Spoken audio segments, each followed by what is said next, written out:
আসসালামু আলাইকুম। আমার নাম সাফাত মোমেন। আমি ইস্টার্ন বিশ্ববিদ্যালয়ের আইন বিভাগের একজন অধ্যয়নরত ছাত্র।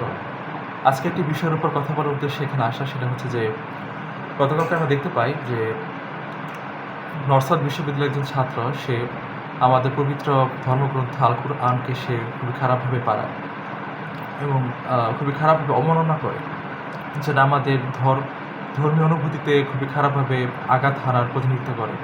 তো এই বিষয়ে আমাদের কী করা উচিত ছিল, সেই বিষয়ে আজকে কথা বলা। একটা মুসলিম রাষ্ট্র হিসাবেও আমরা তাকে ক্ষমা করে দিই। আমরা তাকে শুধুমাত্র ক্ষমা চাওয়ার কারণে তাকে ক্ষমা করে দেওয়া হয়তো বড় একটা অপরাধ করার পরেও এই ঘটনার মাধ্যমে কিন্তু আমরা পরবর্তীতে বিভিন্ন কমিউনিটিকে আমাদের ধর্মকে অবমাননা করার একটা সুবর্ণ সুযোগ আমরা তৈরি করে দিই তাকে ক্ষমা করার মাধ্যমে। এটা কোনো সাধারণ ভুল ছিল না।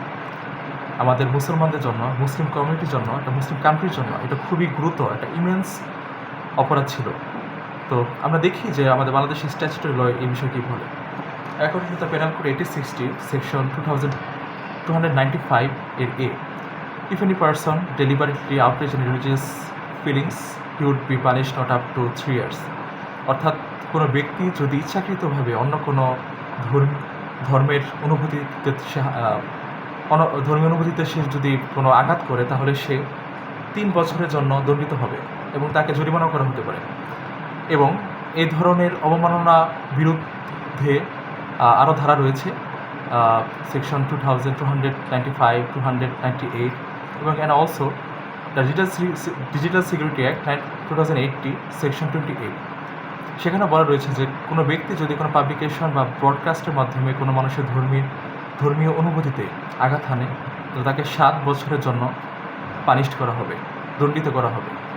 তো এটা ছিল আমাদের দেশীয় আইনের শাস্তি, দেশীয় আইনের ধারা। তো তাকে কিন্তু এগুলোর কোনোটারই শাস্তি দেওয়া হয় নাই। তাকে খুবই সুন্দরভাবে, খুবই শালীনভাবে, নমনীয়ভাবে ছেড়ে দেওয়া হয়েছে বলে আমি জানি। এবং এ বিষয়ে আমাদের ইসলাম কী বলে, শরিয়া কী বলে? ইন ব্লাসফেমি ইন শরিয়া, এটাকে ব্লাসফেমি বলা হয়, মানে ধর্মনিন্দা।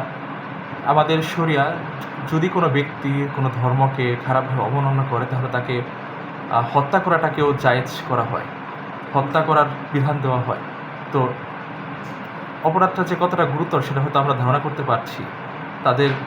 তাদের এই এজেন্ডা, তারা এটা বিভিন্ন সংগঠনের প্রতিনিধিত্ব করছে, হয়তো তারা তাদের এজেন্ডা বাস্তবায়নের জন্য তারা প্রচেষ্টা চালাচ্ছে।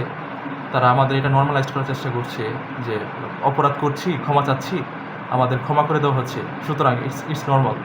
এটাকে খুবই খারাপভাবে দেখার কিছু নেই। এটা আমাদের মধ্যে খুবই স্বাভাবিকায়ন করা হচ্ছে বলে মনে করি। তো এটাকে কোনোভাবেই I have immense respect to the country, please try to enforce the law. এটাকে খুবই কঠোরভাবে নেন এবং এটার যথোপযুক্ত শাস্তি বাস্তবায়ন করে।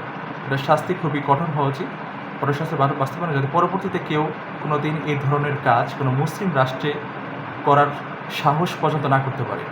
অন্যান্য রাষ্ট্রে তো নয়, বিশেষ করে মুসলিম রাষ্ট্রে করার সাহস না করতে পারে এরকম কাজ করেন, এবং এটাকে খুবই স্বাভাবিকভাবে দেখা যাবে না, এটা স্বাভাবিক বিষয় না।